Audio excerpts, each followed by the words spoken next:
itu menjadi objek dari perkuliahan atas meeting. Jadi objek perkuliahan, objek dari mata kuliah ini adalah seluruh perangkat, seluruh pelaksanaan atau implementasi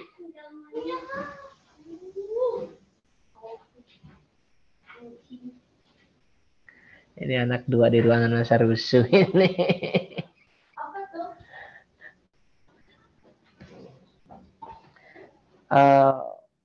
Perkuliahan ini, mata kuliah ini tidak melihat pada satu organ saja. Misal hanya eksekutif saja, atau legislatif saja, atau judicial saja. Tetapi bisa jadi, dan memang seperti itu adanya, gitu. Bisa jadi kita melihat pada implementasi dari kewenangan pemerintahan pada aspek yang lebih kecil dari itu. Contoh, kita melihat kalau menggunakan polanya Hidayatullah, kita buat contoh misal ya, Hidayatullah di MPH misalnya rencana menulis tentang terkait dengan dampak dari penerapan undang-undang akuntan publik ya, akuntan publik ya, terhadap status notaris ya. Nah, kalau dari dalam konteks dalam akuntan publik, Pak. Oh, status akuntan publik intinya. Status undang-undangnya akuntan publik terhadap profesi akuntan publik. Oh iya, akuntan publik kok notaris. Kok saya pikirnya ini gitu, Ikatan Notaris Indonesia itu gitu ya. Nah, dalam konteks mata kuliah perbandingan sistem pemerintahan, di dalamnya itu bisa memungkinkan dapat, bukan bisa dan dapat, tapi memang bisa di dalamnya adalah termasuk kajian bagaimana tanggung jawab negara gitu dalam menempatkan atau mengatur profesi akuntan publik di negara itu. Rezimnya tentu adalah rezim administrasi pemerintahan gitu kan. Dia ada dalam undang-undangnya sendiri, dan apakah undang-undang di setiap negara itu memiliki sama dalam menempatkan kedudukannya. Kan bisa gini ya. Ketika undang-undang itu dibentuk, ketika dia mengatur profesi tertentu, maka selalu akan bicara dia itu organnya siapa gitu, kedudukannya bagaimana. Apakah dia merupakan organ yang memang posisinya sebagai pelaksana kekuasaan negara, pemerintahan gitu, atau pemerintah hanya membuat undang-undang ini untuk mengatur agar organisasi profesi itu tidak melakukan aktivitas yang tidak dilindungi oleh negara. Jadi batas-batas kewenangan atau batas-batas aktivitas organisasi profesi itu yang kemudian dilegalkan dengan norma yang dibuat oleh negara. Bisa jadi di negara lain mengaturnya sebagai profesi yang multibar kalau advokat gitu ya, atau kemudian konteks di Indonesia misalnya single bar, hanya satu organisasi yang diakui untuk profesi itu gitu. Atau kemudian misalnya untuk pengangkatan profesi itu, maka persetujuan pengangkatan itu tidak saja hanya diberikan oleh barnya, oleh asosiasinya gitu, tetapi juga misalnya pengakuan dari rekan sejawat. Jadi rekan sejawat itu bisa jadi adalah kalau dalam konteks akuntan publik ya akuntan publik yang senior gitu ya. Dari kantor manapun, dia tidak harus dari profesi yang sama, tetapi sepanjang dia mengakui pernah melakukan kerjasama dan diakui integritasnya, kualitasnya, maka dia bisa diusulkan, disetujui untuk masuk dalam profesi itu sebagai peserta dan keanggotaannya diakui. Itu kan hanya varian-varian di antara model perbandingan sistem pemerintahan. Begitupun ketika teman-teman ingin melakukan studi, termasuk dalam studi konteks perbandingan sistem pemerintahan itu, ke induknya gitu. Ke induknya itu misal kita masuk ke lembaga-lembaga atau organisasi negara yang memang betul-betul oleh konstitusi diakui ada. Kalau akuntan publik kan tidak diakui itu. Notaris tidak diakui gitu. Ada dalam Undang-Undang Dasar maksud saya. Sama dengan misalnya Komnas HAM. Undang-Undang Dasar kita tidak ada menyebut Komnas HAM. Sama dengan KPU. Undang-Undang Dasar kita tidak menyebutkan KPU. Pemilu diselenggarakan oleh sebuah komisi. Kan bahasanya begitu. Tidak kemudian komisi itu harus dinamakan KPU, tidak gitu. Penamaan itu kemudian ada dalam undang-undangnya sendiri gitu ya. Lalu disebut sebagai Komisi Penyelenggara Pemilu. Undang-undang Dasar hanya menyebut oleh sebuah komisi. Nah, ketika kita bicara organ semacam ini dalam sistem perbandingan sistem pemerintahan, maka kita akan membuat perbandingan yang apple to apple gitu ya.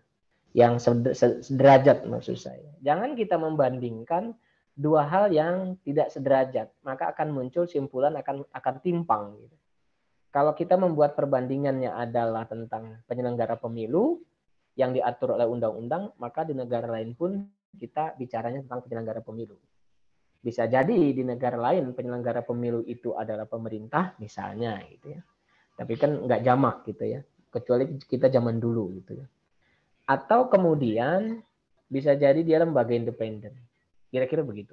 Termasuk ketika kita bicara tentang penyelenggara pemilu, misal kita juga akan bicara model rekrutmen misalnya. Apakah di negara lain polanya sama dengan kita? Ketika rekrut penyelenggara pemilu itu dibentuk satu panitia seleksi, pansel gitu ya. Yang panselnya itu salah satunya berasal dari perwakilan perguruan tinggi misalnya. Atau modelnya panselnya itu ditunjuk. Sebagaimana penunjukan pansel dalam rekrutmen hakim agung. Kan di DPR sama dengan di pemerintah misalnya, ketika ada hakim, bukan pansel hakim agung ya, hakim konstitusi gitu ya. Ketika akan rekrutmen hakim konstitusi misalnya, Undang-Undang Dasar kita itu sama sekali tidak menyebut bagaimana mekanisme rekrutmen hakim konstitusi itu prosedurnya. Hanya dikatakan dalam Undang-Undang Dasar kita, hakim konstitusi itu diusulkan 3 orang masing-masing dari DPR, Presiden, dan Mahkamah Agung. Tetapi ketika bicara bagaimana proses pengusulan sampai dengan pengangkatan, Undang-Undang Dasar tidak bicara. Lalu kemudian dalam prosesnya, kita awal-awal Mahkamah Konstitusi, hakim konstitusi diangkat, tidak pernah itu ada pansel. DPR ambil orang, tunjuk, sahkan, buat keputusan, ketetapan tentang usulan nama-nama calon hakim konstitusi dari DPR. Presiden sama gitu. Awal-awal di 2003-2004 Jimli dengan grupnya itu tidak ada itu diseleksi gitu. Tidak ada diseleksi oleh satu panitia khusus, tidak ada. Tidak ada. Begitupun Mahkamah Agung. Ya tunjuk-tunjuk aja siapa yang menurut Mahkamah Agung layak gitu. Bahkan sampai sekarang Mahkamah Agung tidak ada proses itu. Tidak ada proses pembentukan oleh rekrutmen oleh panitia seleksi khusus sebagaimana kemudian DPR membentuk itu. Kenapa ada pansel gitu? Ternyata kan gejolak dari masyarakat karena menganggap proses rekrutmen itu tidak transparan. Tidak ada keterlibatan publik. Karena nyatanya misal saudara pasti ingat kasus-kasus hakim konstitusi yang memang mereka berasal dari partai politik dulunya gitu. Yang kemudian masyarakat melihat salah satu dampak dari rekrutmen tertutup itu hakim konstitusi tidak bisa dikendalikan, bahkan tidak lebih dari perpanjangan partai politik di mahkamah. Ya, tentu Anda masih ingat ketika kasus ketua MK-nya bermasalah yang terkait dengan pilkada dengan Akil Muhtar gitu. Itu kan bukan produk dari proses pansel yang direkrut sebagaimana yang kita pikirkan gitu. Itu salah satu contoh saja gitu. Dari situ kan kemudian ada proses rekrutmen dengan pembentukan pansel. Di DPR dibentuk pansel sendiri, lalu di Presiden ada pansel minus Mahkamah Agung, saya belum tahu pernah ada pansel atau tidak gitu. Tapi kalau di pemerintah kan misal ada dulu proses rekrutmen ya, ada 2 kali sudah proses rekrutmen Pak Dr. Palguna ya, Idewa Palguna itu yang waktu itu tim selnya ada Prof. Saldi sebagai ketuanya. Yang bersaing di dalamnya ada Pak Dewa Palguna ini dengan Prof. Yuliandri. Itu ketua tim selnya Prof. Saldi Isra, satu kampus dengan Prof. Yuliandri.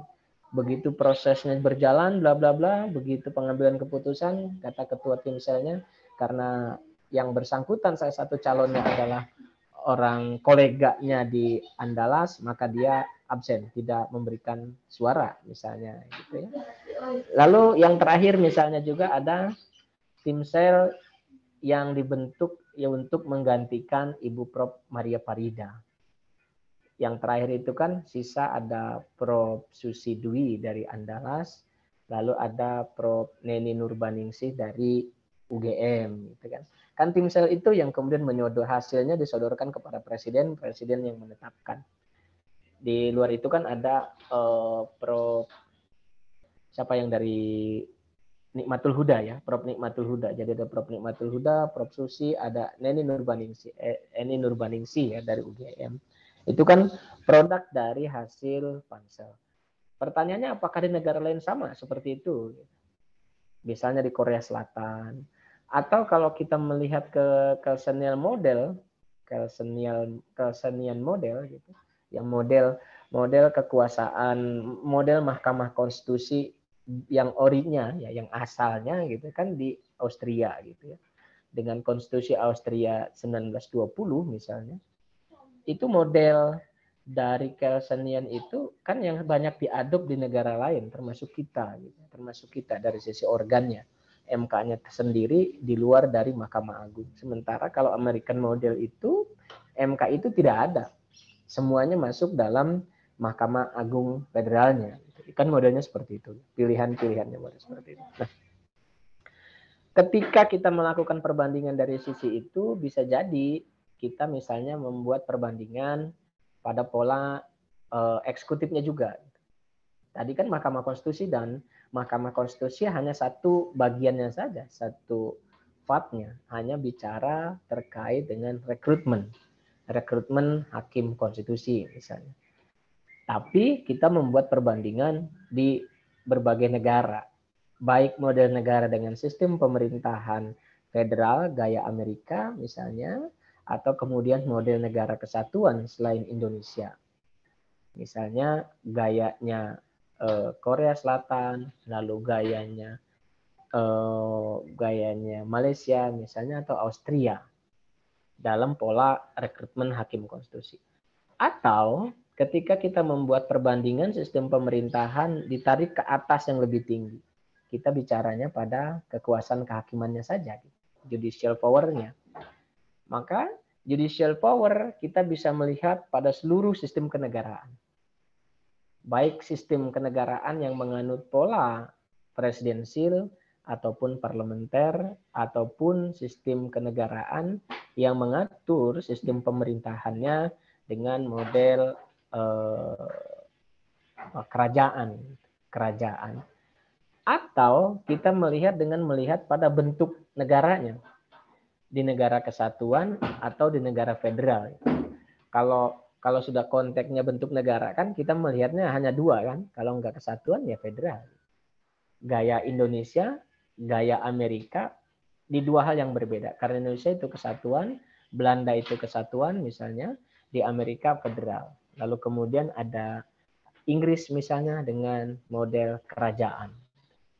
Itu kan pilihan-pilihan yang kemudian, tapi tema kita adalah hanya bicara tentang kekuasaan kehakiman gitu, yang terkait dengan independensinya saja misalnya. Bayangkan hanya satu fat kecil bicara tentang independensi kekuasaan kehakiman, yang sejatinya kekuasaan kehakimannya sendiri kita bisa adakan perbandingan dalam berbagai model sistem pemerintahan dan bentuk kenegaraannya gitu. Bentuk negara, bukan bentuk kenegaraan, bentuk negara. Dari situ kan nanti kita akan melihat apakah kekuasaan kehakiman yang ada di negara kesatuan dengan negara federal itu adalah sama dalam konteks sebagaimana yang dimaknai dalam pemikiran separation of power-nya Montesquieu. Montesquieu kan hanya mengatakan kekuasaan negara itu tidak boleh berada pada satu tangan untuk menghindari kecenderungan penyalahgunaan gitu ya. Karena semakin kata Lord Acton, semakin besar satu kekuasaan berkumpul pada satu tangan, maka semakin besar pula peluang untuk terjadi penyalahgunaannya gitu. Lord Acton ini oleh dalam separation of power-nya Montesquieu ini kan yang kemudian dipisah gitu ya, dengan separation model pemisahan kekuasaan. Tetapi ketika bicara kekuasaan, dua kekuasaan yang pertama, eksekutif, legislatif, kita mengenal di antara keduanya ada prinsip check and balances gitu ya. Ada sistem yang masuk dalam pola sistem pemerintahan, maka ketika bicara kekuasaan kehakiman itu tidak masuk dalam pola sistem pemerintahan. Jadi kalau saudara-saudara melihat apakah sistem pemerintahan sebenarnya yang dimaknai dalam relasi sistem pemerintahan, sebenarnya sistem pemerintahan itu dalam konteks, dalam mana aslinya itu adalah melihat bagaimana relasi antara eksekutif dengan legislatif. Tidak bicara tentang kekuasaan kehakiman. Jadi sistem pemerintahan parlementer, sistem pemerintahan presidensil, sistem pemerintahan kerajaan atau sistem pemerintahan campuran gitu ya, itu yang dilihat adalah relasi gitu antara eksekutif dengan legislatif. Kalau eksekutif bertanggung jawab kepada DPR, maka dia akan menjadi parlementer. Ketika eksekutif itu bekerja tanpa ada pertanggungjawaban kepada DPR, DPR tidak bisa menjatuhkan eksekutif, legislatif tidak bisa menjatuhkan eksekutif, eksekutif tidak bisa menjatuhkan legislatif, tidak bisa membubarkan. Maka dia menjadi presidensil gitu. Tetapi ketika pendulum itu tergantung pada kondisi, maka kita mengenal ada sistem pemerintahan semi presidensil, ada kita mengenal sistem pemerintahan semi parlementer gitu. Jadi pola-pola itu tergantung pada model pendulum pertanggungjawaban di antara dua organ itu. Jadi sistem pemerintahan sebenarnya tidak bicara bagaimana posisi kekuasaan kehakiman dalam relasi pemerintahan yang berkuasa. Kekuasaan kehakiman itu adalah sebagaimana pemikirannya Montesquieu. Dia dipisahkan. Dia dipisahkan sendirian, tidak ada relasi langsung atau tidak langsung yang terkait dengan pertanggungjawaban. Pola separation of power yang original kan seperti itu. Jadi betul-betul kekuasaan kehakiman itu tidak bergantung pada bagaimana gejolak yang tercipta di dalam eksekutif dan legislatif. Tetapi dalam praktiknya tetap saja, misalnya ketika Presiden Barack Obama diangkat jadi presiden, maka Ketua Mahkamah Agung Federalnya adalah memiliki kecenderungan dengan afiliasi dari kekuasaan Obama. Itu kan realitanya gitu. Jadi realita bahasa bahwa separation of power itu betul-betul dalam pemaknaan yang saling terpisah di antara tiga organ itu, dalam praktek enggak seperti itu juga. Karena tetap saja prakteknya di banyak negara Ketua Mahkamah Agung itu ditetapkan oleh presiden yang diangkat. Kasus Amerika contoh yang nyata gitu ya. Kalau di kita zamannya sebelum era separation of power memang melakukan itu gitu ya. Presiden siapapun zamannya Pak Harto ya, siapapun bahkan zaman Soekarno, Ketua Mahkamah Agung itu adalah menteri kehakiman. Anda bayangkan zaman Soekarno di Undang-Undang Kekuasaan Kehakiman tahun 64, Ketua Mahkamah Agung itu adalah Menteri Kehakiman. Padahal kita formatnya negara dengan sistem pemerintahan presidensil, gitu. Ketika presidensil nggak ada itu dikenal kekuasaan kehakiman itu berada di bawah negara itu, berada di bawah eksekutif. Tapi prakteknya seperti itu. Di zaman Soeharto memang tidak lagi Ketua MA ex officio Menteri Kehakiman, tidak. Tetapi Ketua MA itu dikendalikan oleh eksekutif. Itu praktek real di dalam lingkungan kekuasaan kehakiman di zaman Orde Baru. Misalnya kalau saudara-saudara ada buku disertasinya di Utrecht ya, di Leiden. Ada disertasinya Sebastian Pompe. Bukunya tebal ya, Sebastian Pompe, dan diterjemahkan di bahasa Indonesia. Sebastian Pompe itu menulis tentang runtuhnya Mahkamah Agung, Mahkamah Agung kalau nggak salah. Itu di Indonesia. Itu cerita bagaimana hegemoni eksekutif itu masuk ke dalam ruang-ruang sidang dari Mahkamah Agung. Saudara-saudara tentu kalau membaca literatur terkait dengan bagaimana dependensinya kekuasaan kehakiman di zaman Orde Baru itu sampai nampak nyata siapapun hakim yang dianggap tidak sejalan dengan maunya Orde Baru itu dimutasi ke tempat yang sangat tidak nyaman. Itu kan cerita zaman Orde Baru gitu ya. Makanya Direktorat Badan Urusan Peradilan Umum, Badilum ya, Dirjen Badilum, Badilag, itu berada di kementerian gitu. Jadi promosi mutasi hakim itu zaman Orde Baru itu betul-betul dikendalikan sehingga tidak ada cerita zaman Orde Baru itu tun itu masyarakat menang gitu ya. Hampir nggak ada cerita, ya ada 1-2 gitu ya. Tapi umumnya ketika ada masyarakat melawan pemerintah, melawan kekuasaan, ya selalu masyarakat dikorbankan atau masyarakat menang, hakim yang jadi korban gitu. Itu fakta gitu ya, fakta seperti itu gitu. Bahkan sampai dengan siapa yang menjadi hakim, ketua MA zaman itu kan clear modelnya ya. Model penunjukan itu seperti apa gitu. Itu terjadi sampai kemudian berakhir cerita tentang kekuasaan hegemoni eksekutif itu pada saat ketua Mahkamah Agungnya di zaman Gus Dur, antara Prof Muladi atau Bagirmanan gitu kan. Ada 2 tuh zaman itu ya yang bersaing di zaman era Gus Dur, yang kemudian Prof Muladi tidak jadi, justru Bagirmanan yang jadi. Era Bagirmanan inilah, kalau kita melihat Prof Bagirmanan inilah, kita melihat bagaimana penegakan model independensi kekuasaan kehakiman itu betul-betul mandiri. Tidak lagi tuh ketua MA setelah Bagirmanan modelnya dropping oleh eksekutif, tetapi dipilih oleh dan dari Hakim Agung.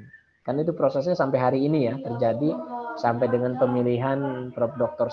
Saprudin yang sekarang itu dipilih oleh lingkungan internal. Kalau sebelumnya betul-betul itu dikuasai oleh eksekutif. Itu pola gitu. Itu pola perbandingan ketika kita bicara dalam konteks yang sangat kecil dalam lingkup kekuasaan kehakiman. Satu bicara model rekrutmen saja dia jadi perbandingan dengan negara lain. Amerika saya cerita tadi sedikit, siapa yang jadi presiden maka cenderung ketua MA federalnya adalah orang yang punya kedekatan dengan presiden yang terpilih. Begitupun Obama, begitu juga Biden yang sekarang gitu kan polanya memang pola seperti itu yang diterapkan, dan itu tidak sesuatu yang bertentangan dengan kebutuhan praktek yang ada. Kalau dari sisi teoritis, ketika kita bicara separation of power, tentu ini akan sangat janggal. Separation of power itu tidak mengenal pola campur tangan eksekutif legislatif terhadap kekuasaan kehakiman. Tapi ketika antara eksekutif legislatif saja, separation of power itu memperkenankan model relasi itu. Sehingga kita mengenal adanya sistem pemerintahan. Dan sekali lagi, sistem pemerintahan itu sejatinya adalah lebih melihat relasi antara eksekutif dengan legislatif dalam konteks baik pertanggungjawaban atau relasi yang lainnya dalam menyelenggarakan kekuasaan pemerintahan negara. Yang ketiga, yang keempat, ketika kita bicara dalam perbandingan sistem pemerintahan, tentu urgensi dilakukan perbandingan ini adalah untuk menemukan best practice ya. Best practice mana yang terbaik kemungkinannya untuk diterapkan di kita misalnya. Contoh yang sederhana adalah terkait omnibus. Ini cerita lagi-lagi ke omnibus, contoh sederhana.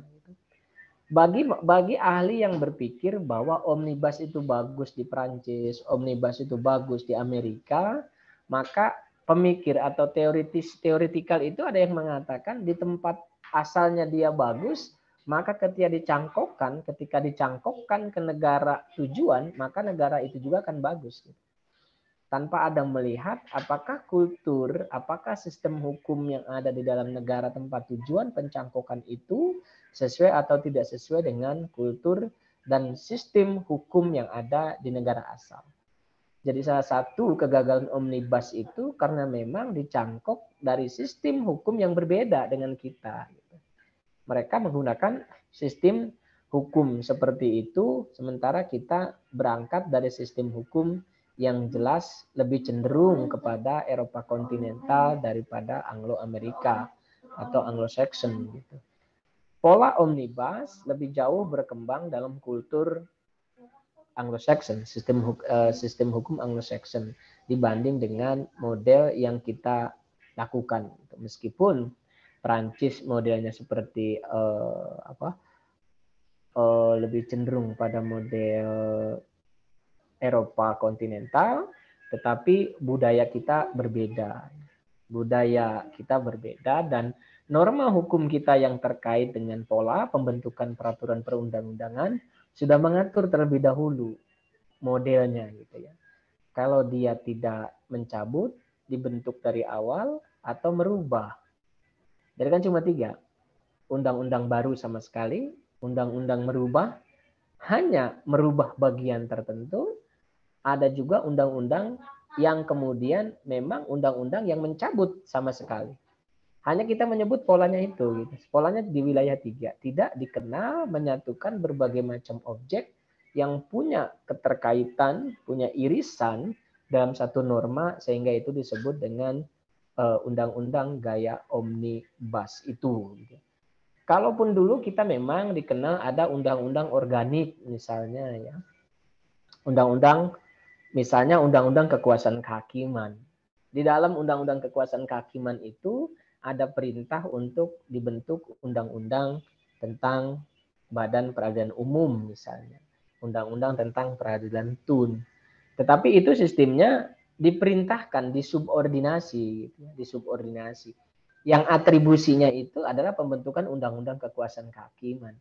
Dari undang-undangan kekuasaan kehakiman itu lalu kemudian muncul perintah pembentukan undang-undang badan peradilan khusus, badan peradilan tertentu, yang 5 itu gitu ya, umum, tun, agama, militer, 4 ya, yang 4 itu kemudian muncul ada undang-undang organiknya. Jadi undang-undang yang mengatur secara spesifik keberadaan peradilan di masing-masing lingkungan. Sementara undang-undang kekuasaan kehakiman menjadi undang-undang induk bagi format dalam pelaksanaan kekuasaan kehakiman, kelembagaannya. Begitupun ketika bicara tentang Mahkamah Agungnya, undang-undang kekuasaan kehakiman menunjuk untuk dibentuk undang-undang khusus Mahkamah Agung. Undang-undang kehakiman juga itu menunjuk, memerintahkan maksud saya untuk membentuk undang-undang Mahkamah Konstitusi. Jadi undang-undang Mahkamah Konstitusi, undang-undang Mahkamah Agung itu dibuat atas 2 perintah gitu. Satu diperintah memang oleh konstitusi sendiri pasal 24A dan 24C gitu.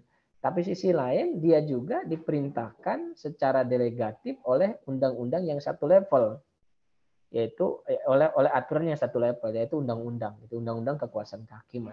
Undang-undang kekuasaan kehakiman yang melahirkan undang-undang organik di dalamnya inilah yang disebut dengan undang-undang payung gitu ya, atau umbrella X. Istilahnya umbrella X. Kita hanya mengenal di situ aja. Tidak mengenal undang-undang untuk berbagai macam objek yang punya irisan lalu dijadikan satu. Nah, gaya omnibus itu berbeda dengan umbrella X. Umbrella X modelnya tadi. Satu undang-undang tetapi di dalamnya diperintahkan dengan undang-undang lain. Jadi umbrella X, undang-undang kekuasaan kehakiman hanya mengatakan untuk badan peradilan umum dibentuk dengan undang-undang. Peradilan agama dibentuk dengan undang-undang lebih lanjut gitu. Tetapi tidak menjadikan satu urusan yang terkait dengan kekuasaan kehakiman dalam satu buku yang disebut omnibus. Sebenarnya kalau mau dimasukkan di situ kan bisa satu tuh.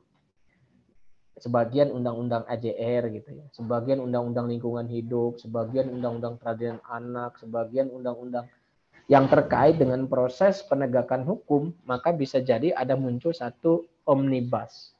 Misalnya undang-undang tentang penegakan hukum. Di dalamnya itu ada kekuasaan kehakiman, peradilan umum, peradilan agama, peradilan tun, militer, lalu ada pajak, undang-undang ini itu gitu. Itu omnibus dalam konteks seperti itu. Nah, kita tidak mengenal, dari awal kita tidak mengenal praktek itu dan juga kita tidak mengenal sistem hukum yang mengadop gaya itu gitu. Gaya kita ya tadi hanya nyampe batas pada umbrella X, payung undang-undang payung yang melahirkan undang-undang organik. tidak mengenal gaya meringkas, mengsinkretisme gitu ya, memeras kalau gaya Pancasilanya kelompok merah Soekarno itu nasionalis dulu kan Pancasila itu dari 5. Kata Soekarno, kalau 5 itu tidak bisa juga diterima, Pancasila tidak diterima, oke lah, saya jadikan jari kita peras jadi Trisila. Kalau Trisila itu tidak bisa juga diterima, oke lah, saya peras lagi jadi 1. Gotong royong misalnya. Yang kemudian dipaksa dalam undang-undang ideologi. Perlindungan ideologi itu apa gitu ya. Ideologi Pancasila. Ya, di dalamnya itu memaksakan gaya pemikiran sinkretisme menjadi model seperti itu. Itu cerita, alur cerita saja gitu. Nah, pentingnya dilakukan studi perbandingan ini, termasuk perbandingan sistem hukum itu adalah melihat bahwa bukan sekedar sistem hukumnya itu bagus atau tidak tepat atau bagus ketika disampaikan di Indonesia dengan serta-merta diambil take for granted gitu ya, ambil langsung jadi. Tetapi dengan sistem dengan pola dengan studi sistem perbandingan sistem hukum ini mengajarkan kepada kita untuk memilih, mempertimbangkan apakah ini cocok dengan model kita atau tidak, dengan model kita atau tidak. Gaya omnibus adalah bukti, gitu, adalah salah satu bukti copy paste sistem hukum yang ada di negara sana itu tidak cocok dengan sistem hukum kita yang memang dari awal didesain bukan gaya omnibus. Lebih-lebih kemudian dalam proses pembentukannya pun memang menafikan atau sama sekali kita katakan tanpa ada mempertimbangkan keterlibatan publik atau public participation. Bahkan kalau saudara-saudara sekalian membaca putusan MK yang terkait Undang-Undang Cipta Kerja ataupun membaca arus cerita ya, pusaran cerita yang ada di sana, maka kita akan menemukan terdapat anomali. Ada bukti penjelasan bahwa mereka sekedar diajak ngobrol, tiba-tiba dinyatakan seolah-olah sudah memberikan masukan dan menyetujui atas draft dari RUU Cipta Kerja itu, misal. Pola-pola seperti itu adalah di dalam konteks perbandingan sistem hukum adalah didesain untuk menemukan model yang terbaik yang sesuai dengan kebutuhan kita. Begitupun contoh yang lain. Ketika kita bicara public participation dalam sistem pemerintahan, maka kita akan juga bicara apakah pengambilan keputusan dalam setiap pengambilan kebijakan itu memang mesti membutuhkan partisipasi publik. Bagaimana model gaya partisipasi publiknya? Atau pada level yang lebih tinggi kita bisa naikkan, apakah masyarakat itu bisa melakukan pengawasan langsung terhadap kinerja dari DPR, atau justru masyarakat ketika dalam konteks negara demokrasi perwakilan, ketika masyarakat sudah menunjuk wakil DPR, maka DPR yang sepenuhnya melakukan pengawasan terhadap eksekutif dan masyarakat hanya menerima hasil dari pengawasannya saja yang dilakukan oleh legislatif terhadap eksekutif. Itu adalah bagian kecil dari gaya-gaya perbandingan sistem pemerintahan.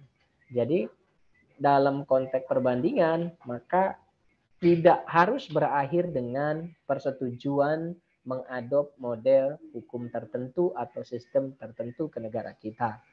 Tetapi bisa jadi kita memodifikasi. Bisa jadi kita memodifikasi sesuai dengan kebutuhan. Tentu saudara kalau membaca perdebatan BPUPKI misalnya, perdebatan BPUPKI ketika bicara tentang apakah akan separation of power atau menggunakan model yang lain. Saudara-saudara tentu akan membaca itu ya. Dalam BPUPKI, perdebatan BPUPK antara grupnya Soekarno, grupnya Yamin, Hatta misalnya, maka ketika muncul gagasan apakah presiden itu harus bertanggung jawab kepada DPR atau tidak, atau Tidak boleh ada relasi antara keduanya. Maka saudara akan menemukan dalam perdebatan itu misalnya bahwa separation of power itu adalah produk pemikiran barat. Nah, kan kerennya di situ ya. Jadi pola pengadopsian satu pemikiran, satu gagasan atau satu sistem sekalipun itu kadang, bahkan bukan kadang ya, itu tidak bisa dilepaskan dari keadaan saat itu yang terjadi.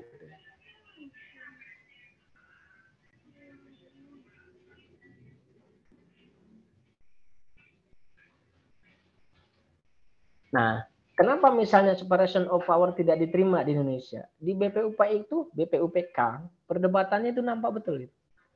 Separation of power itu adalah produk Barat dan Barat itu adalah negara imperialis.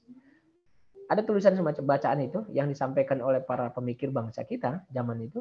Jadi setiap produk imperialis dari bangsa yang melaksanakan imperialisme, maka dia tidak berbeda dengan penjajahan itu sendiri. Jadi bayangkan itu pola pikirnya gitu. Jadi produk pemikiran dari negara-negara yang melakukan penjajahan itu statusnya sama dengan penjajahan itu sendiri. Jadi tidak serta-merta oleh para pemikir, oleh founding fathers kita, separation of power itu diterima. Tidak diterima itu. Betul-betul tidak diterima. Makanya pola kita yang kita muncul kelihatan ada MPR, DPR gitu kan. MPR lembaga tertinggi, lalu di bawahnya presiden mandataris, sebelahnya DPR, DPK, kekuasaan kehakiman gitu ya. Pola itu gitu. Kenapa? Sama saja dengan bahasanya itu kan satu rangkaian. Kenapa misalnya kita tidak bentuk kerajaan? Indonesia itu kenapa nggak dibentuk kerajaan? Padahal saudara sekalian, bangsa di mana negeri ini yang tidak dikuasai oleh kerajaan? Lampung ada kerajaan Tulang Bawang, kan begitu. Palembang ada Sriwijaya. Di Jawa sana ada Majapahit, ada Singosari, ada Demak. Lalu kemudian ada Majapahit. Lalu kemudian di Sulawesi ada kerajaan juga. Di NTB Mataram sama ada kerajaan juga gitu. Di Sulawesi Selatan ada Makassar, Goa, Talasong apa namanya itu ya. Itu menunjukkan dari dulu memang kita ada negara kerajaan gitu. Tetapi gitu, kenapa kenapa para founding father ketika perdebatan di BPUPK justru tidak memilih bentuk kerajaan. Tetapi kita memilih bentuk kesatuan, republik berbentuk kesatuan. Padahal pengalaman kita adalah pengalaman kerajaan. Tidak pernah loh kita punya pengalaman kenegaraan yang dipraktekkan oleh kerajaan-kerajaan kita yang zaman itu berbentuk republik, tidak pernah. Berbentuk kesatuan, semuanya kerajaan. Meskipun itu berbasis pada keagamaan, semua kerajaan. Demak, Bintoro kerajaan, Banten kerajaan, Cirebon kerajaan, meskipun istilahnya kesultanan, Jogja juga kerajaan. Artinya memang dari zaman dulu ya kita kerajaan. Tetapi kenapa nggak dipilih? Gitu? Selain problem bahwa memang zaman dulu kalau kita menggunakan ungkapan dari budayawan kita itu keturunan Singosari, keturunan Ken Arok, Ken Dedes. Senangnya konflik gitu. Urusan perempuan rebutan jabatan, makanya ini cuma guyonnya budayawan gitu ya. Makanya kita tidak milih kerajaan gitu. Jangan sampai gara-gara perempuan ribut setujahan gitu. Gara-gara dulu ya Singosari Ken Arok itu kan ceritanya begitu dengan Tunggul Ametungnya gitu ya.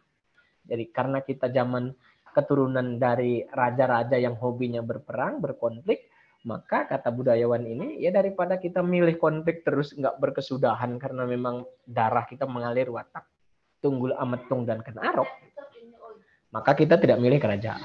Tapi kata budayawan. Tapi kalau baca perdebatan, tapi kalau dalam perdebatan BPUPK,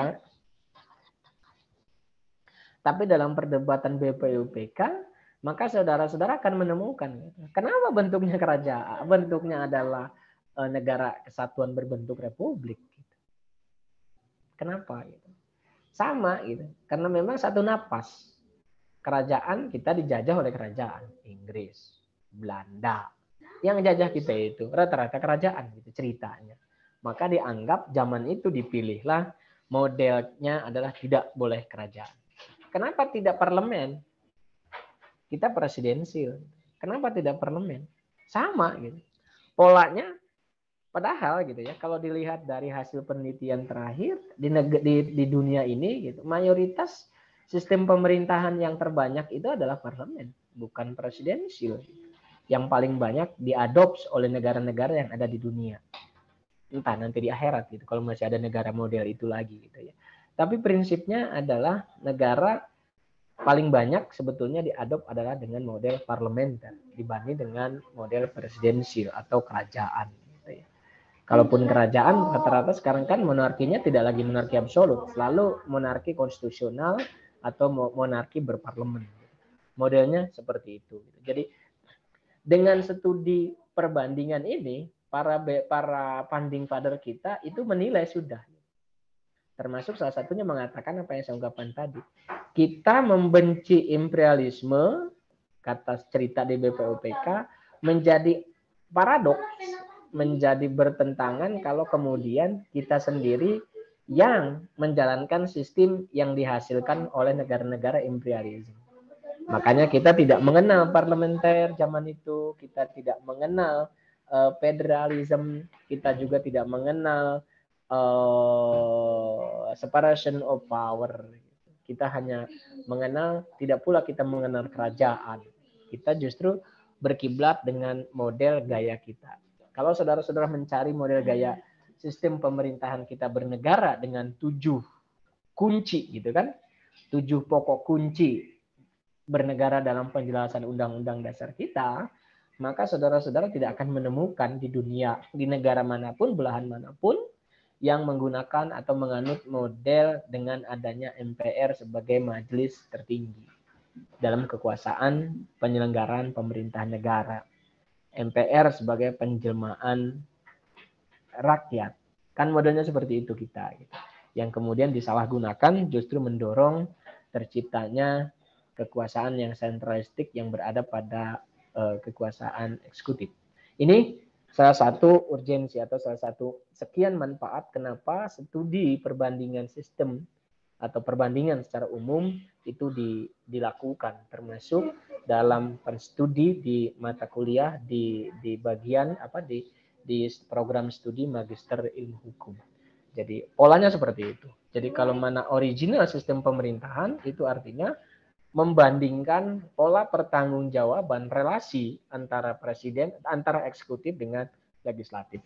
Tetapi kita memperluas makna perbandingan sistem pemerintahan itu adalah pun terkait semua aktivitas kenegaraan yang dilakukan oleh organ-organ negara yang menjadi penyelenggara kenegaraan.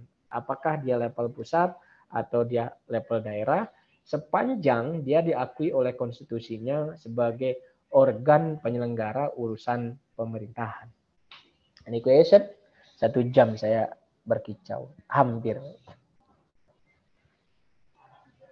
Kalau nggak ada pulang kita, jangan serius-serius. Oke.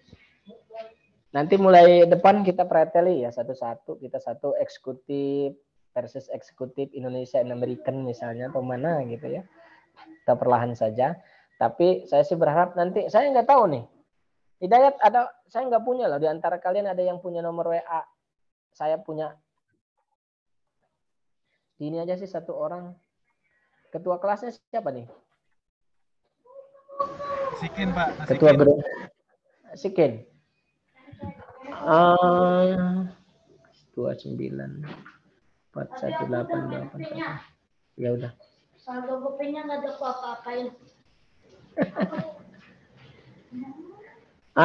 Ini WA saya 9418. 1 orang WA ke saya sih ya supaya bisa komunikasi karena kita nggak punya grup WhatsApp, nggak ada grupnya, nggak ada grup WhatsApp, jadi ya begini saja gitu. Nanti 1 orang lah mewakili ke saya biar saya tulis apa yang harus dilakukan supaya tidak monoton saya yang berkicau. Berkicau itu kalau ingin semangat ya butuh ini juga, kalau burung ya butuh pur sama apa tuh, sama ya kroto. Ya maksud saya kalau begitu kan nanti saya sendiri yang belajar terus. Padahal dalam konteks pembelajaran modern kita, pusat center learning center itu adanya di student learning center gitu, bukan berkiblat pada teacher gitu, pada guru ya, pada dosen ya, tidak. Yang benar itu student learning center, SLC, CLC. Polanya begitu, dan kita bisa saling mengisi dari 32 dari 32-an ya, 21, 23 kita bisa saling mengisi. Nanti saya tidak tahu siapa akan menyelesaikan bagian perbandingan mana, kira-kira begitu. Oke, Mas Dayat. Ini logonya Halal Minang ya. Logonya Halal Minang. Indonesian, bukan Indonesian halal, tapi Halal Minang. Halal Minang Food. Oke. Masjid Agung Minangkabau. Ya, nggak apa-apa. Sampai ketemu di pertemuan akan datang, dan saya berharap nanti saya Japri sama Dayat bolehlah kalau gitu. Saya Japri siapa melakukan apa. Tapi saya nggak tahu siapa semua namanya gitu ya. Kalau bisa nanti di list, Pak. Ya, nanti di list sama Oke. Ya, saya baru ingat ada Siakadu ya. Nanti di list, dan Siakadu juga ada, walaupun nggak tahu yang B-nya. Yang A1, A2 nanti saya list. Ya, dari Siakadu, Dayat tolong bantu juga. Nanti ya, biar apa melakukan apa. Nggak usah banyak-banyak sih biasanya kalau kayak gini. Yang penting mencakupi tugas akhir kita nanti sebelum masuk Pak Zul. Nanti Pak Zul setelah UTS ke sana. Kalau saya ngacak-ngacak dulu lah gitu ya. Oke, terima kasih. Jam 5 kurang 1 menit di jam saya. Dan laptop saya juga udah kurang dari 5%, mau mengalami kematian perdata. 14% lagi baterai saya kurang dari 5%. Biasanya 5 menit lagi ini langsung mati tanpa kompromi. Oke, kalau nggak ada yang perlu kita obrolkan, terima kasih. Saya mohon maaf kalau yang ada yang kurang berkenan. Semoga bertemu dalam keadaan sehat di pertemuan akan datang. Saya akhiri bila taufiq wal hidayah. Assalamualaikum warahmatullahi wabarakatuh. Sampai ketemu lagi. Waalaikumsalam. Waalaikumsalam. Waalaikumsalam.